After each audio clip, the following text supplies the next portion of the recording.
Hello guys, meron po akong sekreto kung bakit ako every morning and every night nagbabawas guys dahil ako po ay sa isang linggo, isang beses o dalawang beses lang ako magdudumi.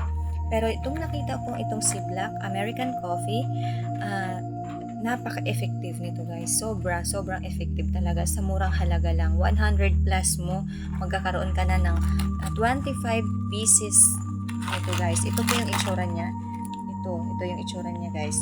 Pag tinimpla nyo siya, puro lang siya itim na kape like this. Pero ang ganda. Super effective talaga. Nakakatanggal din siya ng mga taba. Pwede din itong makakabawas ng timbang guys. Kung kayo ay gustong magpapapayat, ito lang po itry nyo. Napakamura lang nito pero napaka-effective po para sa akin. Then, ang ganda din ng result sa akin. Puro positive. Trinay ko siya dahil ang mga comment nito sa post ay positive lahat. Trinay ko, hindi rin ako nagsisi kung bakit ito trinay ko dahil sobrang sulit talaga guys. So ano pang inaantay nyo? Mag-check out na kayo. Bye-bye!